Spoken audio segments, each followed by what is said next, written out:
हाँ तो नमस्कार मित्रों, मैं नितेश पटेल आप सबका एक बार फिर से अपने YouTube चैनल अभेद ऑनलाइन क्लासेस पे आप सबका स्वागत करता हूँ। आज हम लोग बिहार बोर्ड के क्लास 10th के जो मैथ सब्जेक्ट है उसका एक्सरसाइज 1.2 को सॉल्व करने वाले हैं। ठीक है, एक्सरसाइज 1.2 को सॉल्व करने वाले हैं। इसमें कुल मिला के इस एक्सरसाइज में 7 क्वेश्चन दिया हुआ है और इस 7 क्वेश्चन का जो कॉन्सेप्ट है इसमें ज्यादा कुछ दिया नहीं है। इसमें लघुत्तम और महत्तम ही पूछा हुआ है, तो इन दोनों को हम लोग सीखेंगे कैसे बनाते हैं चैप्टर में जो क्वेश्चन दिया हुआ उसको। लेकिन ये चैप्टर बताने से पहले एक चीज में दिया हुआ है कि अंकगणित का आधारभूत प्रमेय, एक चीज ये दिया हुआ है जिसको हम समझ लेते हैं। यहां लिखा है अंकगणित का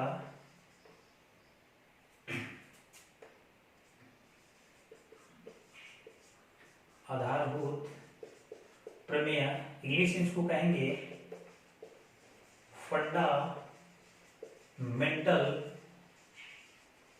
थ्योरम ऑफ अर्थमेटिक। ये चीज क्या कह रहा है इसको थोड़ा बढ़िया समझने की कोशिश कीजिएगा। अंकगणित का आधारभूत प्रमेय इसको कहते हैं फंडामेंटल थ्योरम ऑफ अर्थमेटिक। ये बता रहा है ना कि किसी भाज्य संख्या को उसके अभाज्य संख्याओं के गुणनखंड के रूप में व्यक्त कर सकते हैं, ये चीज बता रहा है। मतलब किसी भी भाज्य संख्या को उसके अभाज्य संख्याओं के गुणनखंड के रूप में व्यक्त कर सकते हैं। अब ये कैसे होगा ये चीज ध्यान देते हैं। अब इस सवाल में ये कह रहा है, मतलब ये जो कंसेप्ट हम समझने जा रहे हैं इसमें ये कह रहा है किसी भाज्य संख्या को उसके अभाज्य संख्याओं के गुणनखंड के फॉर्म में, यानी कोई नंबर भाज्य होगा, जब उसको हम अभाज्य गुणनखंड निकालेंगे तो उसको कैसे व्यक्त करते हैं इस चीज के बारे में बता रहा है। अगर हम मान लें कि एक नंबर है 10, लेकिन याद रखिएगा ऐसा नंबर लेना है जो भाज्य हो, क्योंकि सवाल में कह रहा है कि एक भाज्य संख्या को उसका भाज्य संख्याओं के गुणनखंड के फॉर्म में दिखा सकते हैं। तो एक नंबर हम ले रहे हैं भाज्य यानी 10, और भाज्य का परिभाषा क्या होता है, भाज्य नंबर क्या होता है तो पहले वीडियो में बता दिया गया है, फिर भी मैं थोड़ा सा बता दूं कि भाज्य संख्या वैसा नंबर होता है जो स्वयं और एक के अलावा किसी और भी नंबर से विभाजित हो जाता है। 10 एक और 10 के अलावा 2 और 5 से विभाजित है। अगर मैं इसका अभाज्य गुणनखंड करूं, देखिए अभाज्य गुणनखंड का मतलब क्या होता है। अभाज्य गुणनखंड का मतलब होता है ना कि जब हम किसी नंबर का गुणनखंड करते हैं तो गुणनखंड करने के बाद उस नंबर के गुणनखंड में जितने भी संख्याएं या जितने भी अंक आते हैं वे अंक कुछ इस प्रकार से आने चाहिए कि आने के बाद उसका फिर से खंडन न किया जा सके, मतलब उसका फिर से गुणनखंड न किया जा सके, तो वैसे गुणनखंड की प्रक्रिया को हम अभाज्य गुणनखंड का नाम देते हैं। जैसे कि अगर 10 को देखा जाए तो ये 2 गुणे 5 के फॉर्म में टूट जाएगा। इसमें हम 1 भी डाल सकते हैं क्योंकि 1 तो सब में कॉमन होता है, तो 1 लिखना हम यहाँ उचित नहीं मान रहे हैं, तो 10 को 2 गुणे 5 के फॉर्म में लिख सकते हैं। उसी तरह अगर 20 है तो 20 को अगर लिखते हैं 2 गुणे 10, तो ये जो फैक्टर है ये फैक्टर तो हुआ, इसका गुणनखंड तो निकाला गया, लेकिन यह अभाज्य गुणनखंड नहीं है। मैंने अभी बताया कि अभाज्य गुणनखंड तब होगा जब ये नंबर जिसका हम अभाज्य गुणनखंड निकाल रहे हैं वो अभाज्य गुणनखंड में जितना भी नंबर आता है वो नंबर दोबारा नहीं टूटना चाहिए। यहाँ कोई टूटने वाला नहीं है, 2 भी अकेले हैं, 5 भी नहीं टूटेगा, लेकिन यहाँ देख रहे हैं 2 के अलावा ये 10, 2 और 5 के फॉर्म में और टूट सकता है, कि ये अभाज्य गुणनखंड अभी नहीं हुआ। मतलब इसका सही गुणनखंड तब गुणनखंड का फॉर्म क्या होगा, 2 गुणे 2 गुणे 5। अब ये सही है, मतलब किसी भी नंबर का जब हम अभाज्य गुणनखंड निकालेंगे तो तोड़ने का तरीका कुछ इस तरह से होना चाहिए कि उसमें जितने भी नंबर आएंगे वे पूर्णतः टूटे होने चाहिए। जैसे 20 को 2 गुणे 2 गुणे 5 इस तरह से हम दिखा सकते हैं। तो ये कह रहा है अंकगणित का आधारभूत प्रमेय फंडामेंटल थ्योरम ऑफ अर्थमेटिक कि किसी भी भाज्य संख्या को उसके अभाज्य संख्याओं के, ध्यान दीजिएगा, किसी भी भाज्य संख्या को उसके अभाज्य संख्याओं के, सारा का सारा भाज्य है, 2, 2, 5 सबका सब अभाज्य है। यही मैं अगर ऐसे लिखा था तो ये अभाज्य नहीं है, क्योंकि 10 अभाज्य का ही तो भाज्य है। मतलब इसको ऐसे तोड़ना है ना कि टूटने के बाद दोबारा ना टूटे, ऐसा समझिए। तो किसी भी भाज्य संख्या को उसके अभाज्य संख्याओं के गुणनखंड के फॉर्म में दिखा सकते हैं। एक और बात जो उसमें लिखा हुआ है किताब में कि इसमें जितने भी ये नंबर आते हैं गुणनखंड के फॉर्म में, इनका जो क्रम होता है वो अद्वितीय होता है। क्रम अद्वितीय होने का मतलब कि क्रम से इसमें कोई मतलब नहीं होता है। जैसे कि कोई 8 को लिखे कि नहीं 2 गुणे 4 हम लिखेंगे, और कोई 4 गुणे 2 लिखे तो दोनों में क्या अंतर होगा? बिल्कुल नहीं होगा। क्रम से गुणा में कोई मतलब नहीं होता है। 2 गुणे 4 भी लिख सकते हैं, 4 गुणे 2 भी लिख सकते हैं, इसमें कोई दिक्कत नहीं होना चाहिए। ठीक है, ये कह रहा है फंडामेंटल थ्योरम ऑफ अर्थमेटिक। और इसी का इस्तेमाल करके क्या किया है कि जो चैप्टर एक्सरसाइज 1.2 है, इसमें जितना भी क्वेश्चन दिया उसका सोल्यूशन किया गया है। अब हम एक चीज और यहाँ देख लेते हैं लघुत्तम और महत्तम के लिए, कि अगर दो संख्याएं, जो हम लोग बहुत पहले मिला भी होगा फॉर्मूला, कि अगर दो संख्याएं दिया हो ए और बी, दो संख्या ए और बी, इसको अगर हम पहली और दूसरी संख्या मान लें तो भी हो जाएगा। अगर पहली संख्या ए है, पहली संख्या को अगर ए माना जाए, दूसरी संख्या को अगर बी माना जाए, और इन दोनों का लघुत्तम यानी एलसीएम ए बी, ठीक है, और फिर एचसीएफ ए बी, तो इन चारों के बीच एक रिलेशन होता है, एक फॉर्मूला बनता है। फॉर्मूला कौन सा होगा यहां देख लेते हैं। ये पहली संख्या, ये दूसरी संख्या, इन दोनों का ये लघुत्तम, ये महत्तम, तो फॉर्मूला ये बनेगा यहाँ पे कि पहली संख्या, ठीक है, गुणे दूसरी संख्या बराबर में क्या होता है, एलसीएम गुणे एचसीएफ, ये एक फॉर्मूला बनता है। पहली संख्या गुणे दूसरी संख्या बराबर एलसीएम यानी दोनों संख्याओं का लघुत्तम गुणे दोनों संख्याओं का महत्तम, ये एक फॉर्मूला बनता है। और इस फॉर्मूला से भी हम लोग क्या करेंगे, इस चैप्टर का जो कुछ क्वेश्चन है उसको हम लोग सोल्व करने वाले हैं। तो ये चीज हम लोग याद रख सकते हैं। इसको हम चाहें तो ऐसे भी लिख सकते हैं, ए गुणे बी बराबर एलसीएम ए बी गुणे एचसीएफ ए बी, ये हो जाएगा। ठीक है, तो इस फॉर्मूला का इस्तेमाल करके हम क्वेश्चन बनाएंगे। तो मैं इसे मिटा दे रहा हूं। अभी तक हम लोग क्या जाने हैं, अंकगणित का आधारभूत प्रमेय, किसी भी भाज्य संख्या को उसके अभाज्य संख्याओं के गुणनखंड के फॉर्म में लिख सकते हैं।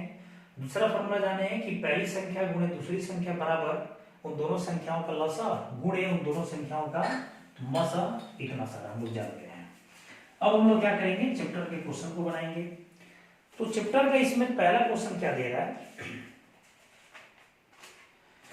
पहला क्वेश्चन ये दे रहा है कि निम्नलिखित संख्याओं को अभाज्य गुणनखंडों के गुणनफल के रूप में व्यक्त कीजिए।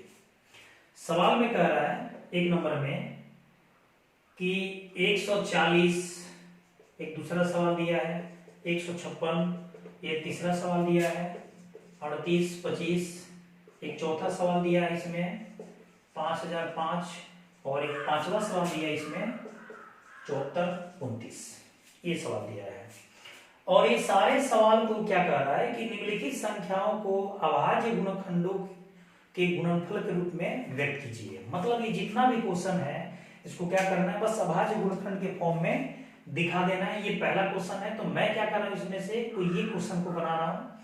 और रही बात बनाने की, तो इस टाइप के क्वेश्चन आप लोग जो गुणनखंड निकालते हैं, जब हम लोग एलसीएम सीखते हैं, चाहे आप गुणनखंड विधि से एलसीएम हो या महत्तम हो, तो वैसी स्थिति में जब किसी नंबर का हम फैक्टर निकालते हैं, फैक्टर करते हैं, तो वो चीज यहाँ वहां मिल चुका है। उसी चीज का इस्तेमाल करके इस सारे क्वेश्चन को आज हम लोग यहाँ पे सॉल्व करने वाले हैं। जैसे अगर मान लेते हैं कि 140 है, तो 140 का जब हम लोग का अभाज्य गुणनखंड निकालना हो तो हम ऐसे करेंगे, फिर यहाँ 2 से कटाएंगे, 3 से कटाएंगे, 4 से कटाएंगे, मतलब जैसे कटे उससे हम कटा सकते हैं, लेकिन कोशिश ये होनी चाहिए कि छोटा से बड़ा की तरफ जाए। 2 से ये 70 कर सकते हैं, 2 से ये 35, ठीक है, 5 से ये 7, ये क्या हुआ, पूरा कट गया। इसका मतलब कि पहला का अगर हम आंसर देखें तो 140 बराबर लिख सकते हैं 2 गुणे 2 गुणे 5 गुणे 7, हमारा आंसर आ गया। कुछ नहीं करना है, बहुत सिंपल सा लॉजिक है इसमें। 140 को अभाज्य गुणनखंड के फॉर्म में दिखाना है, बस इसको ऐसे तोड़ देंगे रफ कॉपी में, या बगल में दिखा देंगे। अगर बगल में दिखाते हैं तो और बढ़िया होगा, दिखाया भी जाता है। तो अगर ये कॉपी है, ये सवाल है, तो कॉपी के दाहिने साइड इधर इसको हम दिखा देंगे और बाएं साइड इसका हम ऐसे करके दिखा सकते हैं। तो ये हमारा पहला सवाल बन गया। उसी तरह 156 को तोड़ सकते हैं, 38, 25 को तोड़ सकते हैं, 5005 को भी तोड़ सकते हैं, और 74, 29 को भी तोड़ सकते हैं। तो ऐसे करके हम क्या कर सकते हैं, अपने सवाल को बना सकते हैं। ठीक है, देखिए ये हमारा क्वेश्चन नंबर 2 है। क्वेश्चन नंबर 2 में क्या कर रहा है कि पूर्णांकों के निम्नलिखित युग्मों के एचसीएफ और एलसीएम ज्ञात कीजिए तथा इसकी जांच कीजिए कि क्या कि दो संख्याओं का गुणनफल बराबर एचसीएफ गुणे एलसीएम ये होता है। हालांकि ये तो फॉर्मूला ही है जो मैंने अभी बताया था पहले, लेकिन पहले हम लोग क्या निकालना है, एचसीएफ निकालना है और एलसीएम निकालना है। इस सवाल में क्वेश्चन नंबर 2 में ये 3 सवाल दिया हुआ है, मैंने यहाँ दिखा दिया है। 26 और 91 का निकालना है, 510 और 92 का निकालना है, फिर यहाँ 336 और 54 का निकालना है। तो मैं यहाँ क्या कर रहा हूँ, सिर्फ एक का ही निकालूंगा और उसी तरह से आप लोग क्वेश्चन नंबर 2 और 3 को भी बना सकते हैं। ठीक है, तो पहले हम लोग चलते हैं क्वेश्चन नंबर 1 पे। तो एक में क्या दिया है, 26 और 91 ये दिया है। यहाँ कर लेते हैं हल। क्या करना है, एचसीएफ और एलसीएम ज्ञात करना है। तो 26 का अभाज्य गुणनखंड निकाल लेते हैं। तो 26 का अभाज्य गुणनखंड क्या होगा, 2 गुणे 13।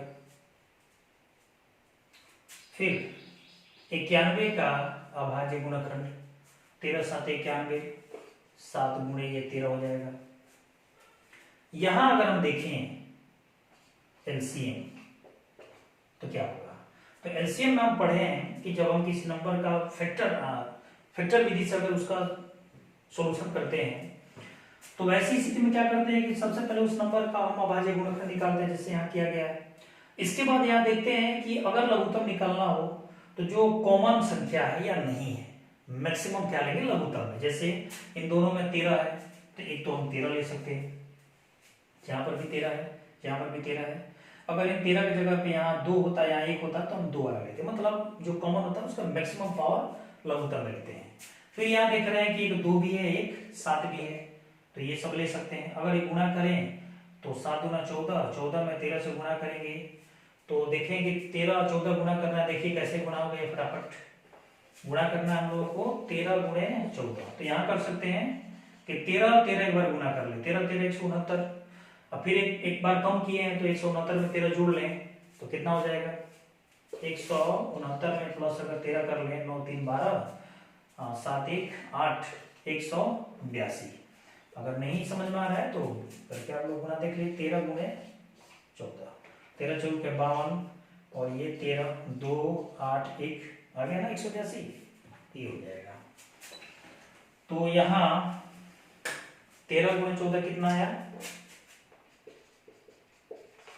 182। फिर यहाँ अगर हम एचसीएफ की बात करें तो एचसीएफ में क्या करेंगे, जो कॉमन होता है उसका मिनिमम पावर जो कॉमन होगा, तो कॉमन कौन है 13 और कुछ कॉमन है 2 यहाँ है, इसमें नहीं है, नहीं ले सकते हैं। 7 इसमें नहीं है तो नहीं ले सकते हैं, मतलब ये हो जाएगा। तो हम लोग का क्या हुआ कि पूर्णांकों के निम्नलिखित युग्मों के एचसीएफ और एलसीएम ज्ञात कीजिए। ये हमारा काम एलसीएफ और एचसीएफ वाला ये काम हो गया। अब इसमें दूसरा क्वेश्चन क्या कर रहा है कि इसकी जांच कीजिए कि दो संख्याओं का गुणनफल, मतलब ये जो दोनों संख्या है इसका गुणनफल क्या एचसीएफ और एलसीएम के गुणनफल के बराबर है, ये पूछ रहा है। तो एक काम करते हैं, यहाँ पे अगर हम जांच करते हैं तो माना कि a बराबर अगर मान लें हम 26, अब b बराबर मान लें 91 यहाँ पे, ठीक है। तो a गुणे b क्या होगा, मतलब दोनों संख्याओं का गुणा क्या होगा, तो 26 गुणे 91 बराबर, तो यहाँ गुणा कर लेते हैं 91 में 26 से 6 6 9 54, ये हो जाएगा 2 9 दूना 18 यानी 6 हो जाएगा, 8 5 13 और 1 13 66 यहाँ आएगा। तो यहाँ हम लिख सकते हैं 13 66, ये तो दोनों संख्याओं का गुणनफल हो गया। फिर कह रहा है कि बराबर होना चाहिए किसका, तो एचसीएफ और एलसीएम के गुणनफल के। तो एचसीएफ कितना है 13 और एलसीएम कितना है 182, मतलब कि एचसीएफ गुणे एलसीएम बराबर 13 गुणे 182।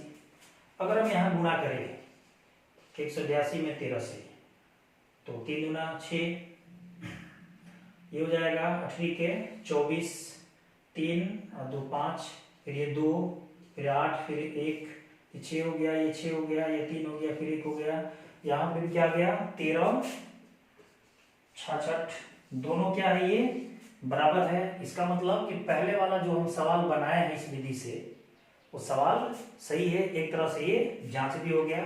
तो इस तरह से हम क्या कर सकते हैं कि जो बाकी सवाल है ये और ये दोनों, इस तरह से हम क्या कर सकते हैं, इसको सॉल्व कर सकते हैं। ठीक है,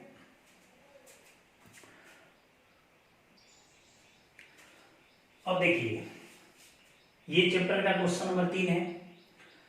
अभाज्य गुणनखंड विधि द्वारा, विधि का नाम भी दे दिया है, अभाज्य गुणनखंड विधि द्वारा निम्नलिखित पूर्णांकों के एचसीएफ और एलसीएम ज्ञात करें। इसमें भी 3 क्वेश्चन दिया हुआ है, पहला है, दूसरा है, तीसरा है। तो हम पहले वाले क्वेश्चन को ले रहे हैं, किस विधि से बनाना है, तो अभाज्य गुणनखंड विधि द्वारा। तो यहां करते हैं इसके लिए हल। 12 पहले 12 दिया है, तो 12 का अभाज्य गुणनखंड बनाने का यही तरीका होता है। अगर जब भी हम सवाल को सॉल्व करेंगे तो ऐसे ही लिख के बनाएंगे। 12 का अभाज्य गुणनखंड, 12 को तोड़ेंगे तो 2 गुणे 2 गुणे 3। एक काम करते हैं, आसान करने के लिए इसको पावर में सेट कर लेते हैं। तो 2 के पावर 2 और 3 के पावर 1, आसान हो जाएगा। और भी अगर यहाँ 15 का निकाले, 15 का अभाज्य गुणनखंड, तो इसका करीब 3 गुणे 5 हो जाएगा, मतलब 3 के पावर 1 5 के पावर 1। सुविधा के लिए हम पावर कर रहे हैं, बाकी लोग हम ऐसे ही बना सकते हैं। तथा क्या है 21 का अभाज्य गुणनखंड बराबर 3 गुणे 7, मतलब 3 के पावर 1 7 के पावर 1, ये हो गया। अब एचसीएफ पूछ रहा है और एलसीएम पूछ रहा है, इसीलिए एचसीएफ कितना का पूछ रहा है, तो 12 का 15 का 21 का, ऐसे कर लेंगे। ठीक है, फिर यहाँ एलसीएम पूछेगा तो फिर 12 15 फिर ये 21 और ये बराबर कर लेते हैं। एचसीएफ में क्या होगा, जानते हैं कि जो कॉमन होता है तो उसका मिनिमम पावर लेते हैं, जो कॉमन होगा उसका मिनिमम पावर लेंगे, जो कॉमन नहीं होगा उसको हम नहीं लेंगे, छोड़ देंगे। एचसीएफ कॉमन दो है, इसमें 2 नहीं है, इसमें 2 नहीं है तो 2 को नहीं ले सकते हैं।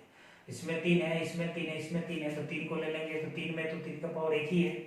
5 इसमें इन दोनों में नहीं है, 5 को ले लेंगे। 7 इसमें इन दोनों में नहीं है, नहीं लेंगे, मतलब 3 इन 15 12 15 21 का ये महत्तम हो गया। ठीक है, एलसीएम।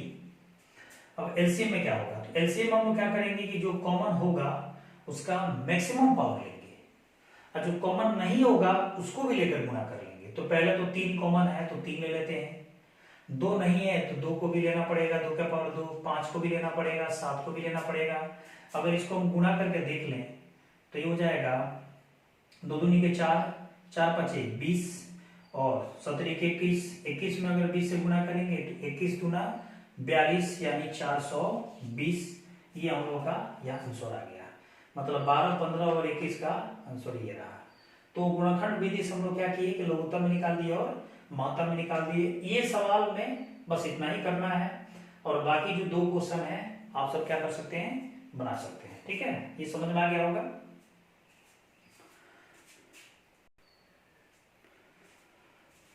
ये क्वेश्चन नंबर 4 है, इस पे ध्यान दीजिए। सवाल में कह रहा है कि एचसीएफ इतना और इतना का 9 दिया है, तो पूछ रहा है कि एलसीएम इतना और इतना का क्या होगा।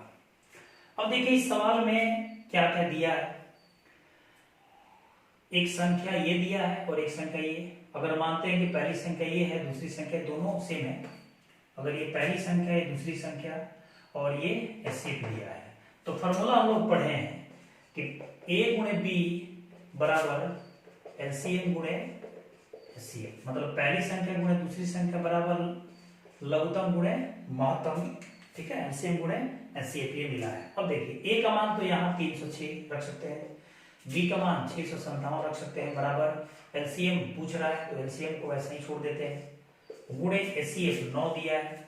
अब यहाँ हम लोग ये पूछ रहा है इसके साथ एक गुणा है, किसको हम क्या करेंगे, बट्टा कर देंगे, यानी एलसीएम बराबर 306 गुणे 657 बट्टा 9। अगर इसको हम सॉल्व कर दें तो क्या होगा, इसका मान निकल जाएगा। तो इस तरह से हम क्या कर सकते हैं, सवाल को बना सकते हैं। सवाल में कुछ दम नहीं है, बस एक दोनों संख्या दे दिया है, एक का मान दे दिया। अगर यहीं पे सवाल ये कर देता कि ये पूछ रहा है और ये दे देता कुछ भी, मान लेते हैं यहाँ 15 दे देता, तो हम क्या करते हैं, अब तो ये दिया है ना, ये पूछ रहा है तो हम इसको बट्टा कर देते, फिर ये निकल जाता। मतलब पहली संख्या गुणे दूसरी संख्या बराबर लॉसा गुणे मौसा, इन चार में अगर एक साथ 3 का वैल्यू दे दे तो चौथा वैल्यू हम निकाल सकते हैं। तो ये चौथा क्वेश्चन था। अब देखिए क्वेश्चन नंबर ये 5,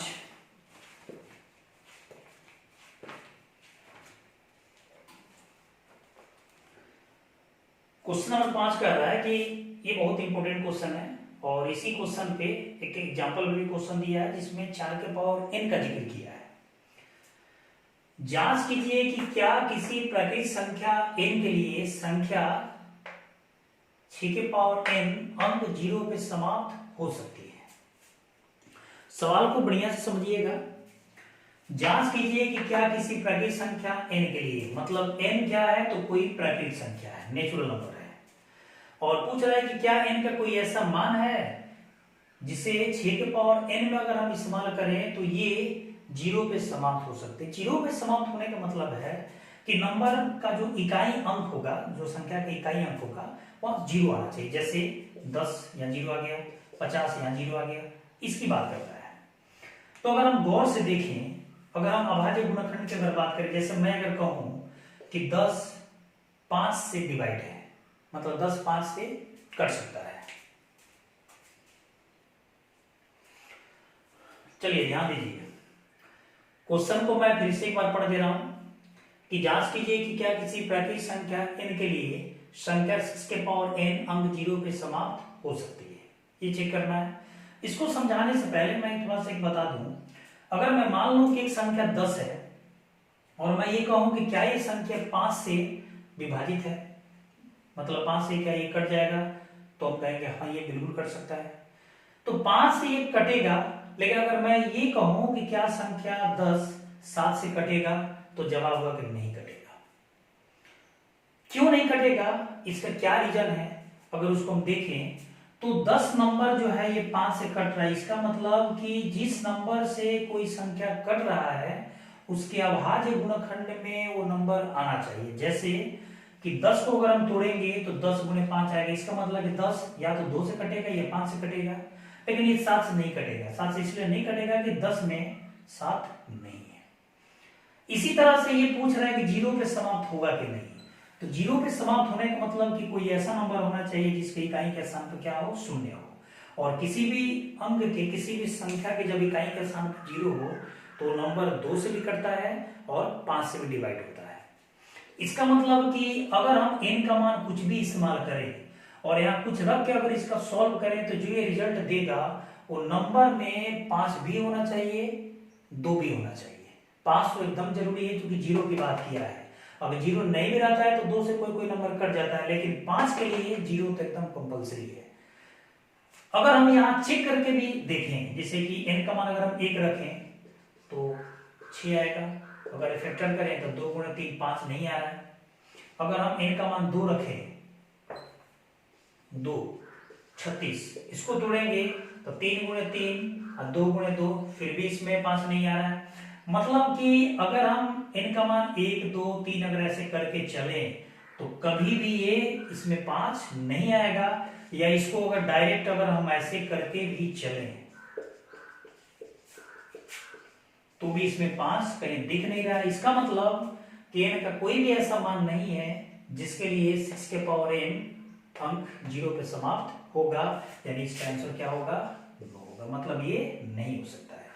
मतलब 0 पे समाप्त होने के लिए इसके अभाज्य गुणनखंड में 5 का होना बहुत जरूरी है, और 6 के पावर n के अभाज्य गुणनखंड में 5 कभी संभव ही नहीं है, क्योंकि इसको तोड़ने पर 2 और 3 कई फॉर्म मिल रहा है, 5 कहीं इसमें आ नहीं रहा है और 5 आने की कोई संभावना भी नहीं हो रही है, इसलिए ये कभी भी 0 पे समाप्त नहीं होगा। तो ये हमारा क्वेश्चन नंबर 5 का सोल्यूशन था। अब हम लोग क्वेश्चन नंबर 6 पे चलेंगे। बस और 2 क्वेश्चन बचा हुआ है, 6 और 7। वीडियो पता नहीं कितना लंबा जा रहा है। क्वेश्चन नंबर 6 को अगर देखा जाए तो क्वेश्चन नंबर 6 कर रहा है कि व्याख्या कीजिए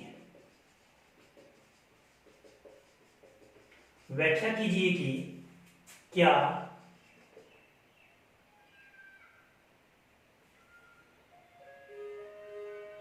7 गुणे 11 गुणे 13 प्लस 13 और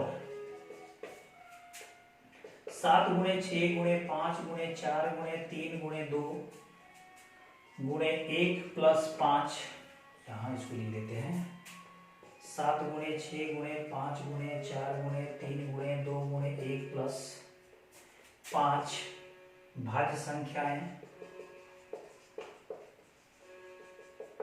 संख्याएं क्यों है।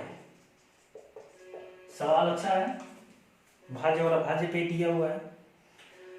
अगर हम इसमें दो सवाल है, एक सवाल तो यहाँ है और एक सवाल यहाँ है। अगर हम इसकी बात करें, यह हल करते हैं 7 गुणे 11 गुणे 13 प्लस 13, क्या पूछ रहा है कि व्याख्या करना है कि जो दोनों सवाल दिया है क्या ये भाज्य संख्याएं हैं तो क्यों है। हम जानते हैं कि भाज्य संख्या तभी होगा जो स्वयं और एक के अलावा कोई और भी ऐसा नंबर जो उसको डिवाइड कर सके। तो अगर हम इसमें देखें तो 13 कॉमन निकाल सकते हैं, तो यहाँ बचेगा 7 गुणे 11 और यहाँ बचेगा 1। फिर ये देखें तो 11 7 77 और 1 78। अगर हम इस नंबर पे विचार करें जो इसके तुल्य है, इसके बराबर है, अगर ये भाज्य है तो कहीं ना कहीं अब देखिए कि इसमें 13 गुणे 78 है, मतलब ये 13 से भी कटेगा, 78 से भी कटेगा और ये 6 से भी कटेगा, 2 से भी कटेगा, मतलब कि नंबर तो स्वयं और एक के अलावा बहुत सारे नंबर से भी कट रहा है। इसका मतलब कि ये नंबर एक भाज्य है। हमने इसका आंसर ये कर सकते हैं। समझ में आ गया। इसी तरह अगर हम दूसरे क्वेश्चन को देखें, ये पे मैं बता रहा हूं, तो यहां से लेकर यहां तक प्लस 5 है, तो दोनों में से क्या करेंगे हम 5 को कॉमन कर लेंगे। तो ये तो निकलेगा 7 गुणे 6 गुणे 4 गुणे 3 गुणे 2 गुणे 1 प्लस 1। अगर इसको हम गुणा करें तो ये हो जाएगा 42, ठीक है, और ये 3 गुना 6 24, यानी 42 में 24 से गुणा, 4 गुना 8 4 चौके 16, ये हो जाएगा ये 4 और ये 8 हो गया, 6 4 10, 1008, ठीक है। 1008 इसका है और एक प्लस है तो 1009।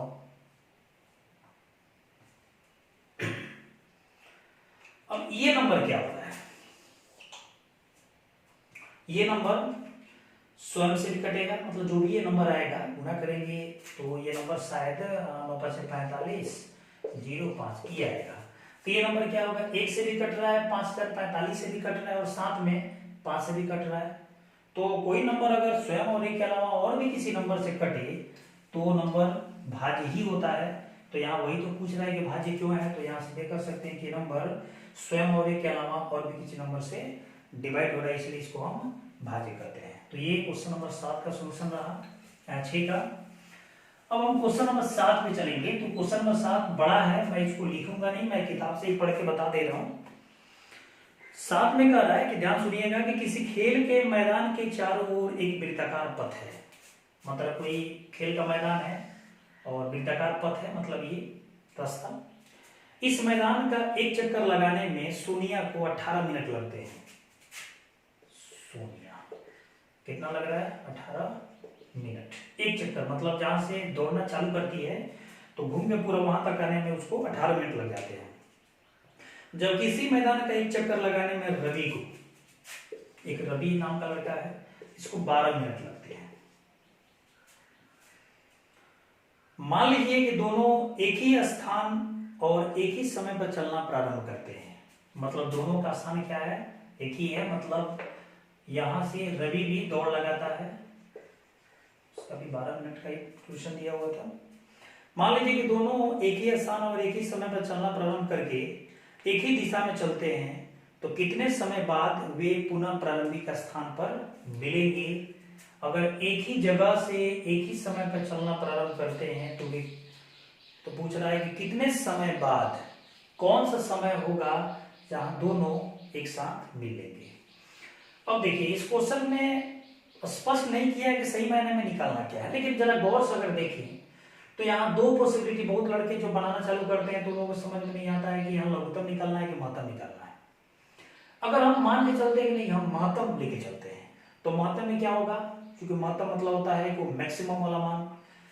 तो अगर हम 12 और 18 का महत्तम निकाल लें तो 12 18 का महत्तम तो 6 आएगा, और 6 आने का मतलब है कि क्या ये दोनों एक साथ 6 मिनट बाद मिलेंगे, जो कभी संभव ही नहीं है। संभव इसलिए नहीं है कि सोनिया को तो ऑलरेडी 18 लग रहा है, रवि को 12 लग रहा है, तो दोनों का जो स्पीड है, स्पीड का जो टाइम है, पहुंचने का जो टाइम है, वो 6 मिनट कैसे संभव है। जो भी मान आना चाहिए वो तो 18 और 12 से ज्यादा आना चाहिए।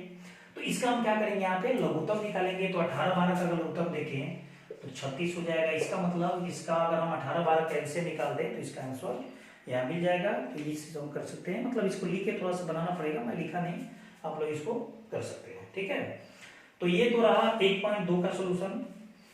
कल हम लोग जो अगला वीडियो आएगा इसका, उसमें हम लोग 1.3 को सॉल्व करने वाले हैं, जो अपरिमेय संख्या को प्रूव करने के लिए देगा। तो उम्मीद है कि यह वीडियो आप लोग अच्छी लगी होगी, सारा चीज समझ में आया होगा। अगर वीडियो अच्छी लगी हो तो वीडियो को आप लाइक कर सकते हैं, सब्सक्राइब कर सकते हैं, और सब्सक्राइब के साथ एक वहां बेल बटन होता है जो घंटी के आकार का होता है, उसको आप दबाना ना भूलें। अगर उसको आप दबाते हैं तो जो इसका अगला वीडियो आएगा उसका नोटिफिकेशन आप सबको मिल जाएगा, खोजने की आवश्यकता नहीं पड़ेगी। उम्मीद है सब अच्छा लगा होगा। धन्यवाद।